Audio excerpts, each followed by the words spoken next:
এই যে এমন ধরনের মানুষ রাস্তায় নেমেছেন, আমি আমি নিজে ব্যক্তিগতভাবেও নেমে দেখেছি, রাস্তায় বেরিয়ে দেখেছি, যারা জীবনেও কোথাও কোনোদিন মিছিল মিটিং কিছু এসব মানে কল্পনাতেও ছিল না।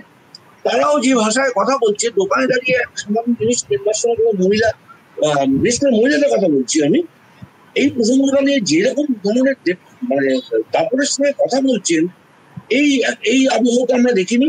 এবং যারা অন্যান্যরা যারা সিনিয়র জার্নালিস্ট তাদের সঙ্গে কথা বলে দেখেছি যে এইরকম ধরনের এই যে এরকম আন্দোলন, একটা সর্বব্যাপী আন্দোলন, এইটা দেখিনি। আরেকটা জিনিস লক্ষণীয়, আমরা নন্দীগ্রামের আন্দোলনের সময় যখন কলকাতা হচ্ছে বলে যে মিছিলটা হলো, যে মিছিলটা নিয়ে এত আলোচনা হয়, লক্ষ্য করে দেখবেন সেই মিছিলটাকে ডাক দিচ্ছে কারা, ওরা আগে লিফলেট বেরোলো, বিভিন্ন জায়গায় দেখানো হলো, তারপরে বাইট গেল, পরিবর্তন চাই ইত্যাদি পরে সেটা এসেছিল যারা, যেমন ধরুন সুন্দর ঘোষ, যেমন ধরুন ওখানে ছিল তখন উপন্যাস এসেছিলেন, কৌশিক সেন ইত্যাদি ইত্যাদি, এরকম ধরনের বিশিষ্টরা এসেছেন, তারা মিছিল লিড করছে, পিছনে সন্ধ্যে মানুষ, শিক্ষিত মানুষ, তাদের একটা বড় অংশ ছাত্র যুবরা, তারা এসে পেট্রোলিয়াম লাইন দিচ্ছে।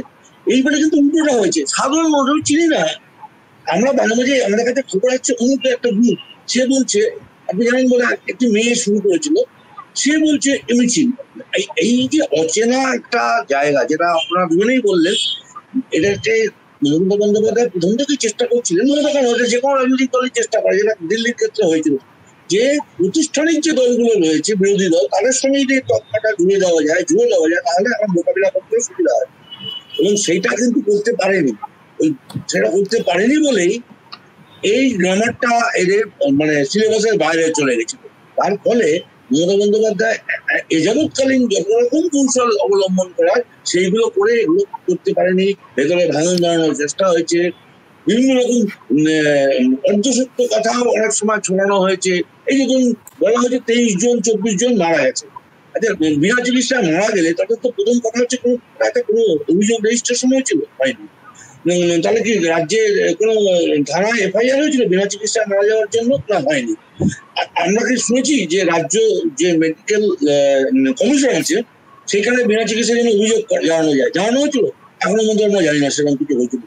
কিন্তু এটা বাইরে রবিয়ে দেওয়া হলো। তা সত্ত্বেও, এত কিছু হওয়ার পরেও আমি নিজে আমার বাড়ির একটু কাছে আরজিকর, আমি নিজে গিয়ে দেখেছি যে ওখানে কিন্তু যে রোগীরা আসছে তারা কিন্তু দাঁড়িয়ে দাঁড়িয়ে ওই ওখানে যে অবস্থানটা, ওখানে দাঁড়িয়ে দাঁড়িয়ে শুনছে, কিন্তু রোগী চিকিৎসার জন্য এসছে। মানে আমি যেটা বলতে চাইছি সেটা হচ্ছে যে এই অচেনা একটা কিন্তু বিষয়, সেটা আমাদের কাছেও যেমন অচেনা, এবং সব থেকে বড় কথা শাসকের কাছেও অচেনা। কারণ নন্দীগ্রাম সিংহের আন্দোলন প্রাথমিকভাবে সত্যি কোনো রাজনৈতিক দল শুরু করেনি, মানে রাজনৈতিক দল বলছি, আমি বলছি তৃণমূল শুরু করেনি, ছোটখাটো স্থানীয় স্তরের যে রাজনৈতিক দল কিছু মানুষ শুরু করেছিল। আমার এখনো মনে আছে নজরুল মঞ্চে যখন আমাদের দেবব্রত বন্দ্যোপাধ্যায় সুরেন্দ্র সান্যালরা ডাকছেন, কনভেনশন ডাকছেন, সেইখানে আমন্ত্রিত হয়ে মমতা বন্দ্যোপাধ্যায় আসছেন, তখনও পর্যন্ত কিন্তু তারা শুরু করেন, তারপরে সেটা তাদের হাতে চলে গেল, তারা নিয়ে নিলেন, সেটা আলাদা প্রশ্ন। কিন্তু এইখানে আমি দেখলাম এটা একদম অচেনা জায়গা, এই অচেনা জায়গাগুলোই ওরা মোকাবিলা করার ক্ষেত্রে এই সমস্যাটা হচ্ছিল, বারবার কৌশল বদলানো, এবং অনেক কাজ সেদিক থেকে বলতে গেলে মনে হচ্ছে মানে সরকার যেন কোথাও কোথাও নার্ভ ফেল করে যাচ্ছে। এই যে যেটা বললেন, সকালে বললেন যে আমি আর কথা বলবো না, রাত্রেবেলা বললেন আর কথা বলবো না, দেরি হয়ে গেছে, 8 ঘন্টা দেরি হয়ে গেছে, 9টা অব্দি অপেক্ষা করেছি, আর হবে না।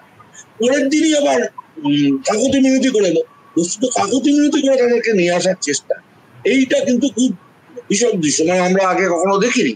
আমি এই জায়গাটাই বলার চেষ্টা করছিলাম যে এই জায়গায় কিন্তু মমতা বন্দ্যোপাধ্যায়কে অনেকটা পিছিয়ে এসে একটা সমাধানের জায়গায় চেষ্টা চলছে, এবং করে হচ্ছে খানিকটা মনে হচ্ছে ডিপিট করার একটা চেষ্টা চলছে। কিন্তু এটা মনে রাখতে হবে, শুধুমাত্র কিন্তু ডাক্তারদের যে ধর্মঘট, ডাক্তারদের যে অবস্থান, তার বাইরেও কিন্তু বৃহত্তর নাগরিক সমাজ অলরেডি জেগে উঠেছে, এবং সেটা কিন্তু শুধু শহরে নয়। আমরা প্রথম ভেবেছিলাম এটা এলি সোসাইটির মধ্যে, অনেকেই বলছেন এখানে বিতর্ক হতে পারে, আমার কাছে কোনো ডেটা নেই, কিন্তু আমার কেন জানি না, আমি খোঁজ দিয়েও দেখেছি, জেলা রেগুলেটরদের করে জিজ্ঞেস করেছি, অনেক পঞ্চায়েত এরিয়া এত স্কুলের মেয়েদের বেরিয়ে এসছে, আমরা কোনো ভাবা যায় ভোটাধিকার নেই, কিছু নেই, সবটাই কি হুজুর, সবটাই কি সে, আমার মনে হয় না।